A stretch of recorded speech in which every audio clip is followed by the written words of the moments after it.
Welcome to Real Talk Podcast. This is Dominic again, and we have Tina here. Hello again. Yeah. So I hope you guys enjoyed our previous episodes, and if you guys have any comments or something, you can always put it on. So we enjoy the feedback and get to know them. So in this episode, we're gonna talk about something which we have always been going through in this month, which is dry January. It's a very common thing. I think pretty much common in UK, dry January, where people spend Just in the UK. loads of money. Okay, I don't know about Bulgaria, but loads of money on Christmas Mm. and then broke. Yeah, that's everywhere. Genuinely. But we wouldn't call it dry Jan in India because we don't. we don't. We might dry Jan in terms of other things, but not in terms of alcohol. Actually, we have different festivals on. Okay, I will. Yeah, so let's finish the Okay. introduction. So, want to ask you a question. Okay. Okay. Have you tried or been in a dry January situation on your own rather than forced to be on a dry January? No. Not at all. Why not? Well, in terms of alcohol, Mm. Bulgaria is a country where you don't have a dry month. Alcohol is something that goes with every meal. Alcohol is a culture. Making your own alcohol is a culture. So the normal thing is that you you have dinner and you have rakia, or you have wine, or you have this or the next thing. And especially with the family that I mean, arguably a lot of people in Bulgaria are alcoholics. They just don't call it that. But I kind of kind of knew it. It's fine. It's you fine. kind of knew it. Okay. Well, in my family, it's also because my my mum is an alcoholic, so I grew up with that, and that type of behavior of both my mum and dad drinking was, I wouldn't say high five now. Yeah, probably. Yeah, you are. yeah, Yeah. it's definitely something that I've never experienced. I've never seen people actually abstaining from alcohol. Mm. In my immediate family, my granddad did. You know, he was very strict with it because he wanted to be healthy, but he never stopped drinking. He just drank like one drink in the evening, Hmm. very small drink, Hmm. for health reasons, because it does help to have a little bit of alcohol, but not at all regularly or a lot. But what about you? Have you ever done it on purpose? Like, Dry actually, Jan. yeah. For me, is every month is kind of dry. Yeah. So for people who don't know much, Dom is not an alcoholic. Dom is kind of opposite of alcoholic. Yeah. But in terms of my family and parent stuff, Mm, um, because contrary to a lot of Indians, I would say my family was more but fine with drinking culture because of Christian background. Because mm-hmm, in Christians, wine is like considered holy or divine and stuff. I'm mm. not sure how, but that's a topic to discuss some other time. So they were fine with it. So wine is something we normally might do on Christmas. But in terms of alcohol, I probably would consider my dad to be one because does consume alcohol like, regularly, like a habit sort of. Um, he has his own reasons. So I've asked him. He said own reasons of how his personal life, which is with my mom, and how things goes, so and so. That's his reasoning. He said, it's like that kind of takes me away from it. He did try to give it up a couple of times. He's just couldn't because obviously, as long as the issue with which is happening with my as a I know as a family and a couple, they're having issues. I think as long as that's there, I think the alcohol is gonna stay, and How that's gonna stay forever, which I'm very sure about now. I don't think something's gonna change between them, but yeah. how did that feel growing up, having a parent like that that uses alcohol and Um, abuses it? I wouldn't. I would not call my father as someone who was getting consumed alcohol. He Mm, was a person who was probably hardworking, hardest worker in the room, more hardworking than I can ever be. mm, Very punctual in doing things. He wants to get things done. mm-hmm, There's organized. mm-hmm. Wants to know everything was like that. Alcohol was something he was just consumed. So I wouldn't consider him someone who was like someone consumes alcohol and causes trouble a lot, sort of. He wasn't that type of person. Mm. As far as I remember and I know and everything. Even if he does drink, or even my family in a group, everyone drinks. He's someone who's in more control than the others, respectful to others. So that was there, but I was, as a kid, I was always told by my mom that my father was physically abusive to my mom when I was young, which I don't have any actual recollection of any memories. Because Mm. it happened like way when I was younger, probably maybe 3 or 4 years, maybe. Mm. Not since I was like 5 or 6. I don't remember anything happening after that, or at least what in front of my eyes, or like when my mom with any marks or like her complaining about nothing has happened as far as I remember. There was one memory though. That was a memory of That's the only memory which I have, which happened in 2010 or 11. Mm. It was during summer, so like group of 15 people in a family. We all went, family and friends sort of. There's a small state nearby called Kerala. Mm. They call it God's own country because it's that beautiful. Hmm. So we went all there. I think was like we were going different places. We had our own big van. We were traveling as a family. It was actually very fun. It was actually like everyone was going. It was like a dream for everyone who's and this family was actually close to each other. Not like a family where you are just being a family for the name's sake. It was Mm. actually someone we get along well.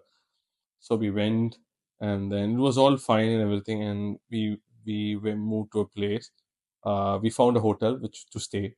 It was late in the night, and then so me, so all the males in the house were playing like card games. Like I'm not sure exactly. I don't know what type of card game. I think probably it was a rummy. Not sure whether you heard about rummy.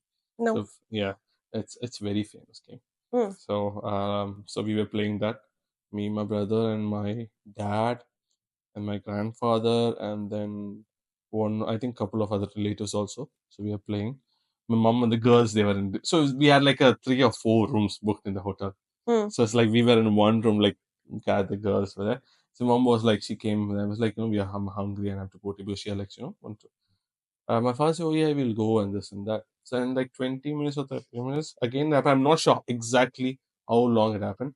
So I think at some time my mom came as like shouted, sort of like angry way, kind of insulted my father in front of everyone, sort of.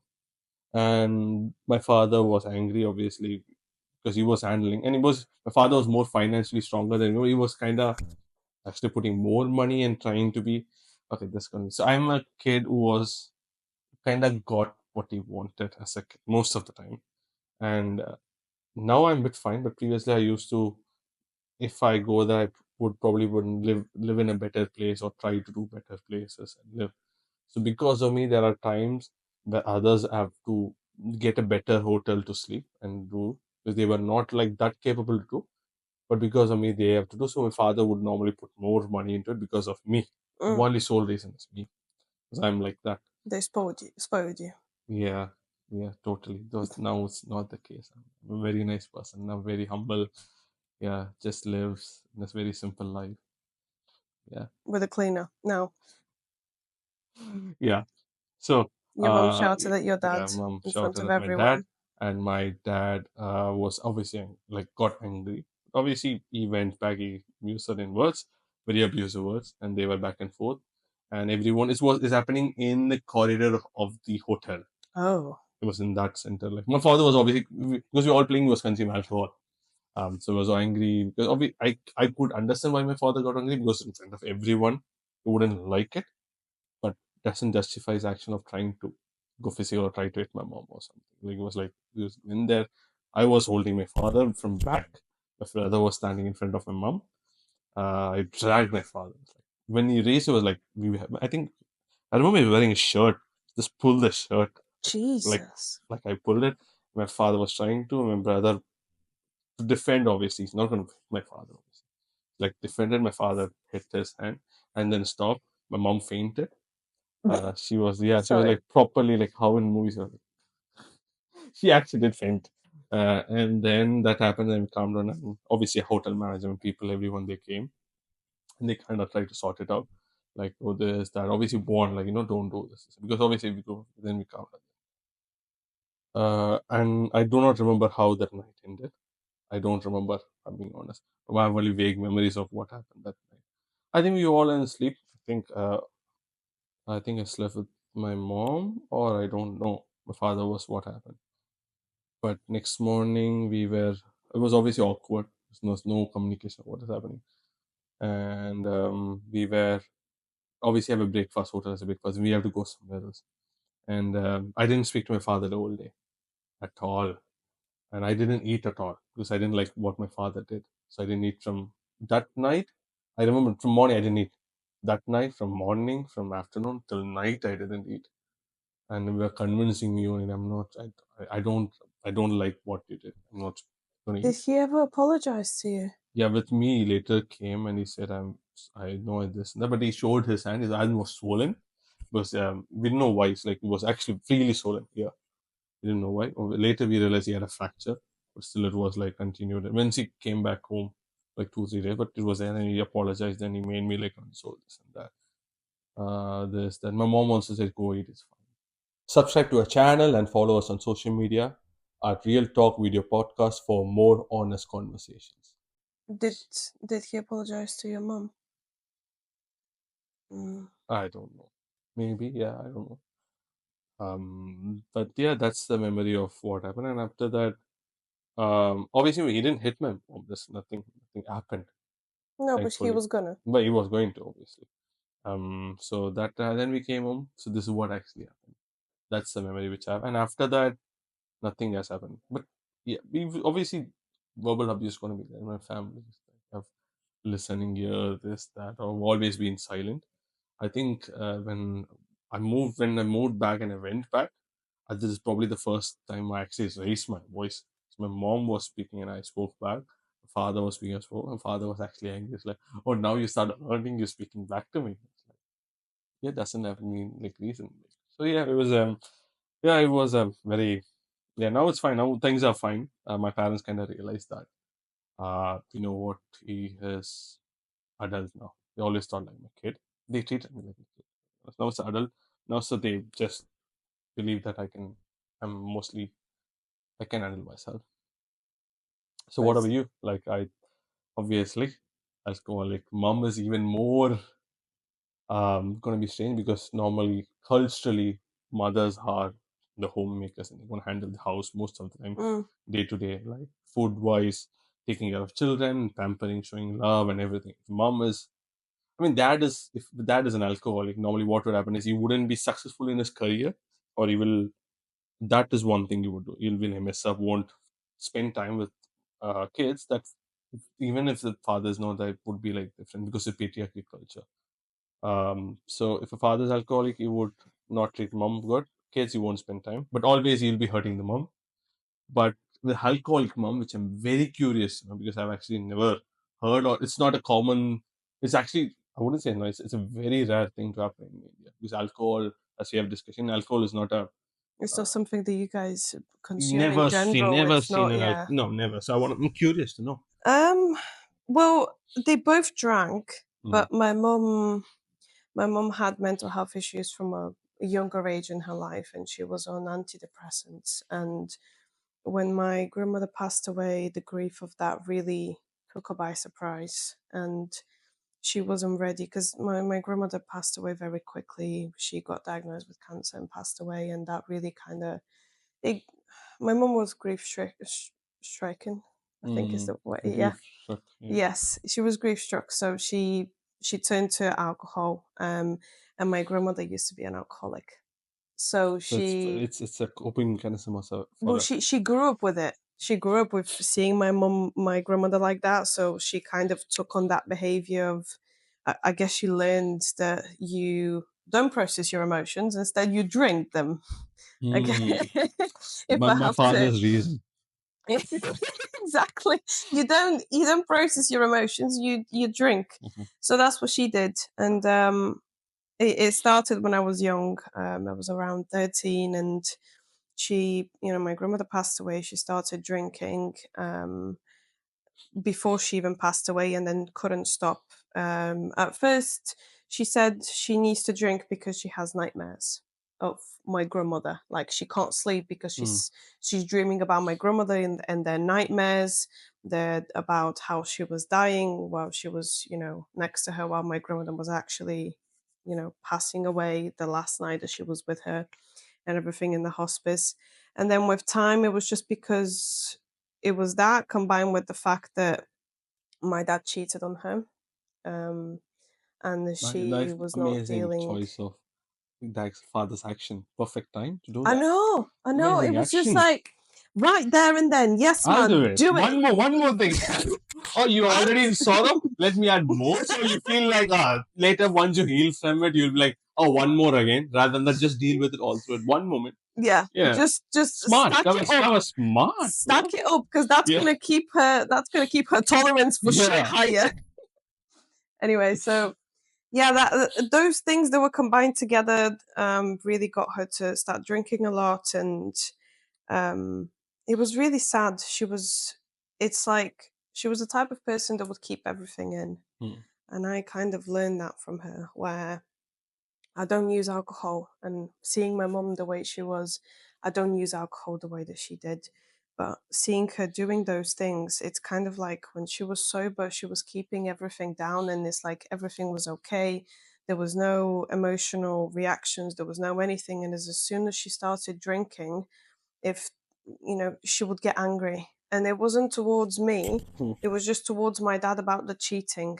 It's like outside of when that subsided years down the line, when that subsided, it the drinking didn't. It's like she was literally trying to drown her emotions. That's what it looked like, because she just didn't want to express anything, and she didn't feel safe to express anything because my dad was, and he still is, a very explosive type of person that if you express any type of dissatisfaction with him, he would get angry, he would get violent, he would ridicule you, and the type of abuse that he would do on her and on all of us, my sister and me as well, it was constant. It was 24/7. It was about the way you looked. It was about what you said. It was about how you walked, how you talked.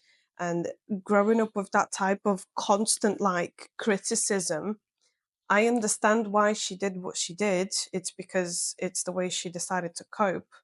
But also, it was so sad to see, the type of relationship she had with alcohol. Seeing her going through stuff like that was just, it was heartbreaking. And, well, no wonder that, you know, she had to because of my father, really. So how did it affect you though? Hmm. That's something. How did it affect you? Um, I didn't know how to stand up to my father. She never did. She Never showed me taught you. how. She never taught me. The funny thing is, she taught me how to Because she couldn't manipulate. herself. Well, No, but the thing, do you know what's the annoying thing? She taught me how to manipulate.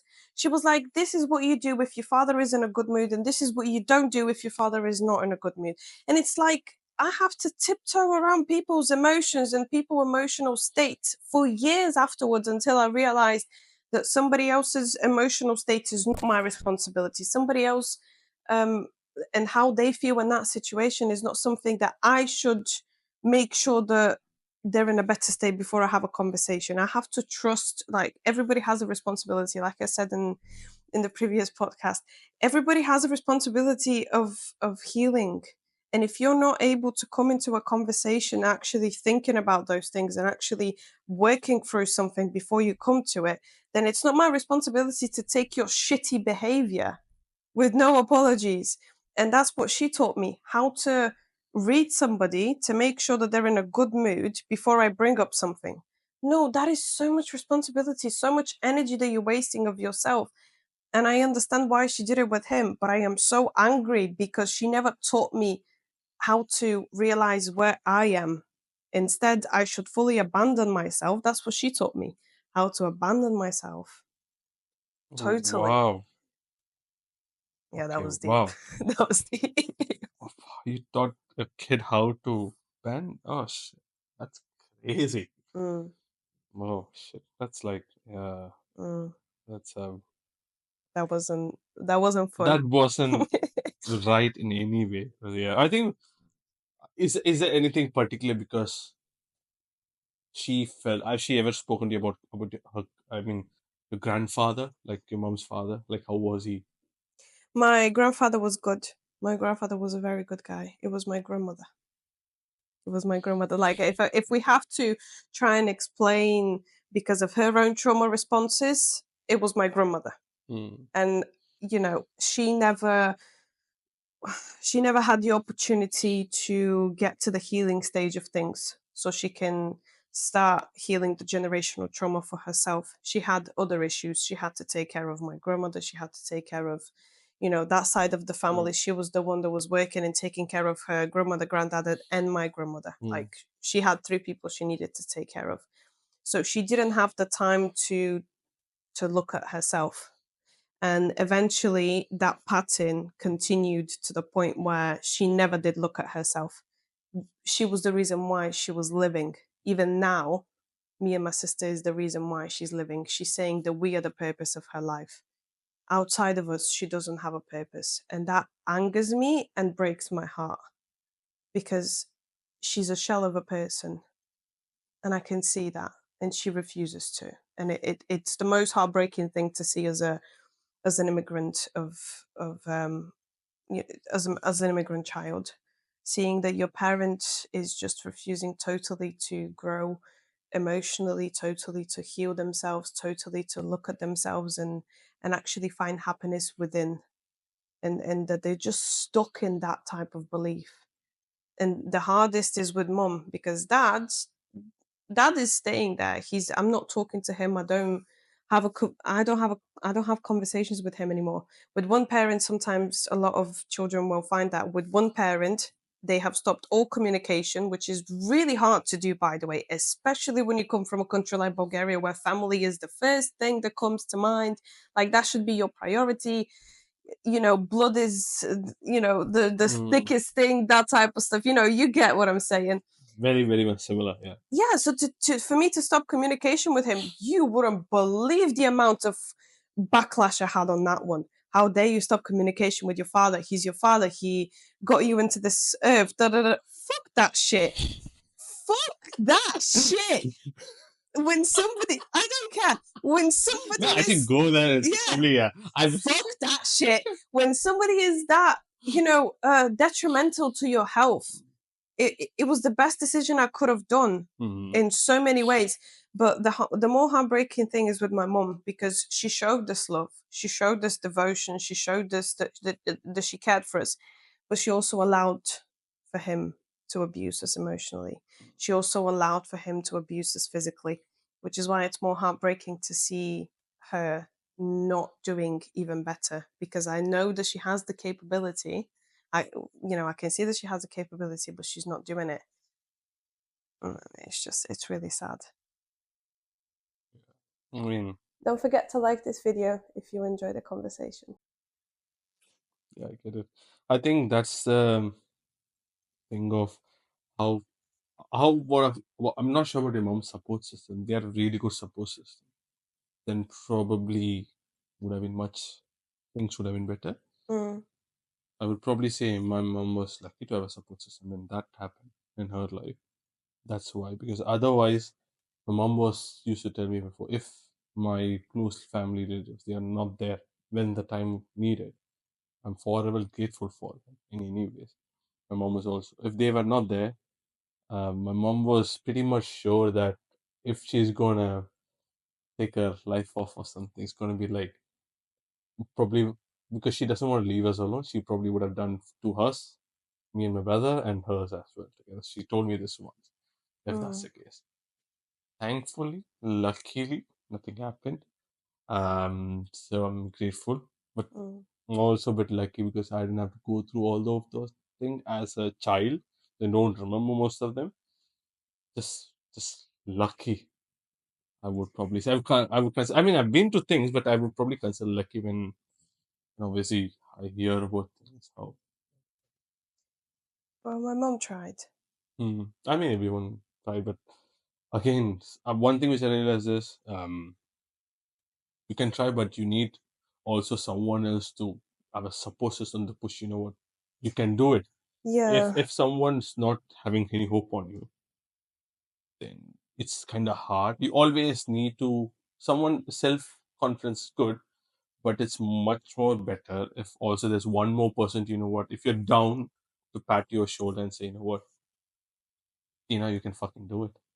Someone says that, then you will have a different motivation. If anything happens, anything goes wrong, I'll be there for you. So don't be fucking scared to do it. If someone says that, that's going to give you a whole fucking lot of confidence. It really does. I mean, when I know that my mum didn't really have much of a support system when she was going through the same stuff with my grandmother while she was still an alcoholic, because Mm. she stopped before I would, right after I was born. Um, but my mum didn't really have much of a support system when she was going through her 20s, having to take care of her family. And I can understand how that will have like a massive impact on you trying to grow, trying to develop emotionally or in any type of way. Um, and when I was growing up, she was my support system in the sense of if I wanted to do something with swimming, she was there. Maybe too much sometimes. Like Yo, Tina! maybe she was a bit too pushy because she was a bit too controlling. It's like, Tina, you want to eat this? You want to eat that? Tina, you're going to wake up in the morning. You're going to sleep at night. Go to bed. Stop texting those guys. Stop spending time with those guys. now, Mm. Your face yes. is turning.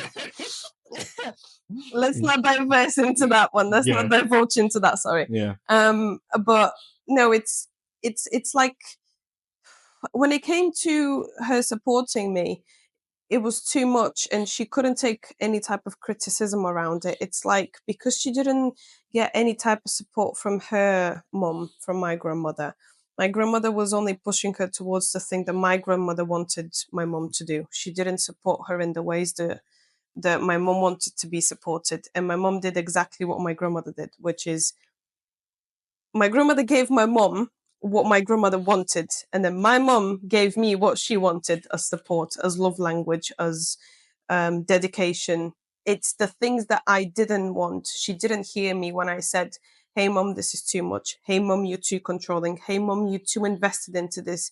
It's it just felt like she's not doing this for me. She's doing this for her. She's doing this because her inner child is not healed.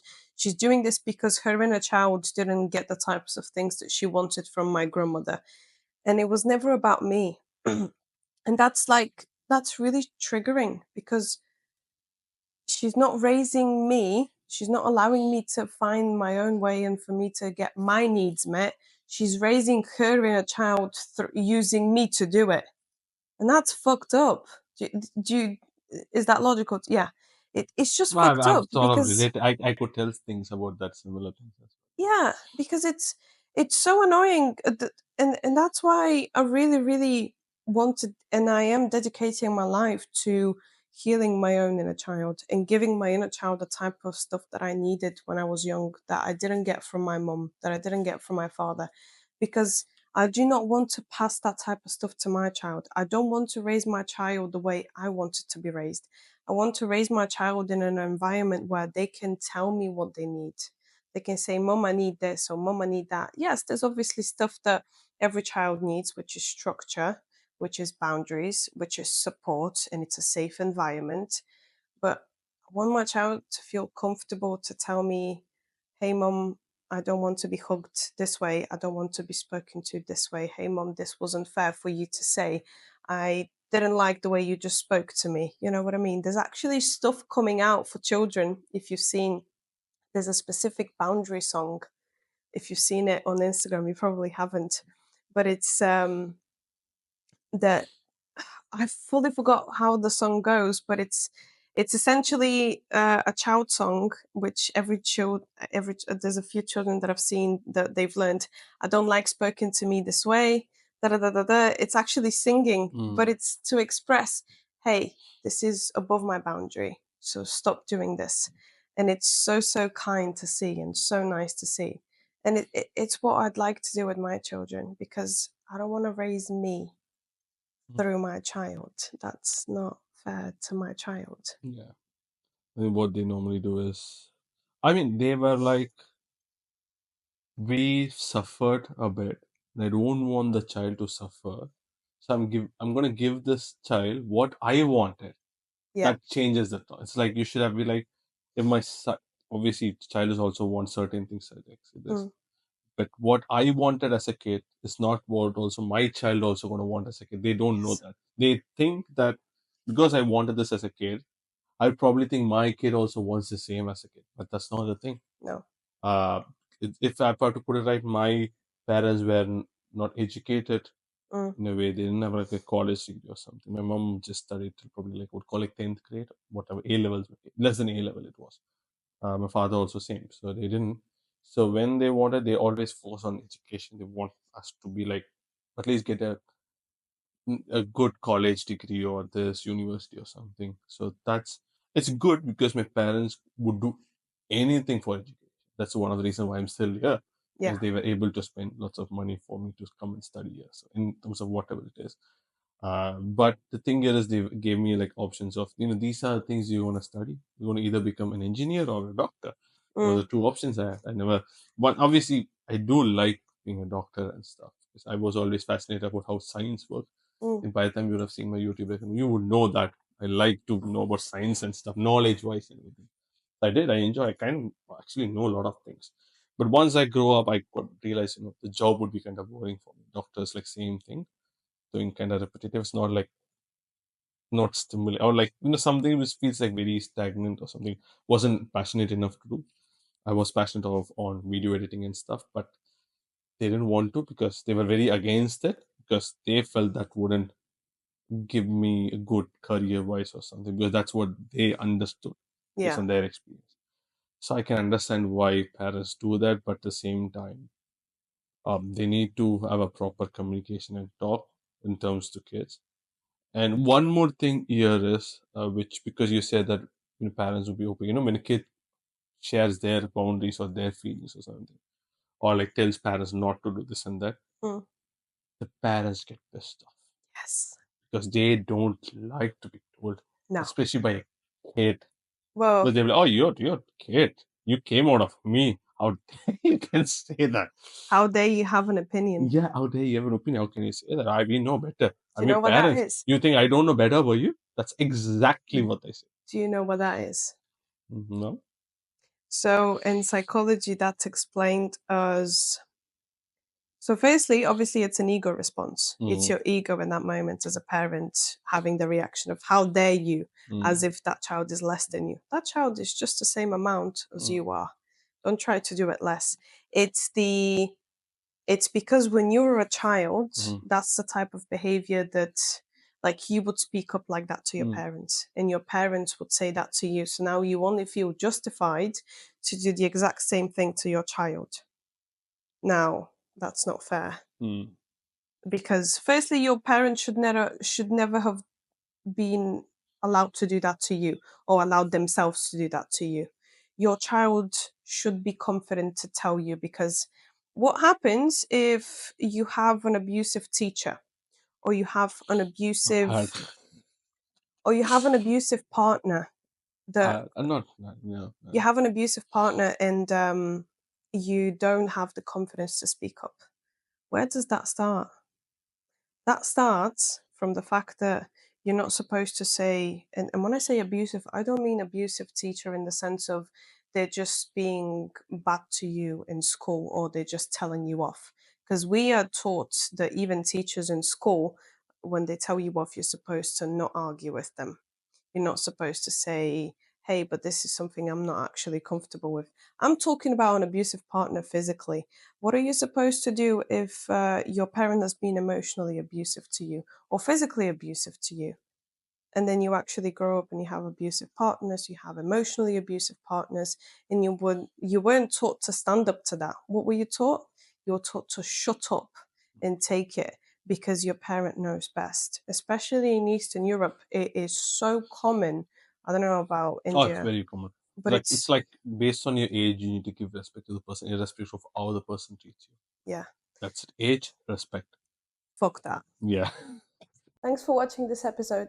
Part 2 of this episode will be coming next week.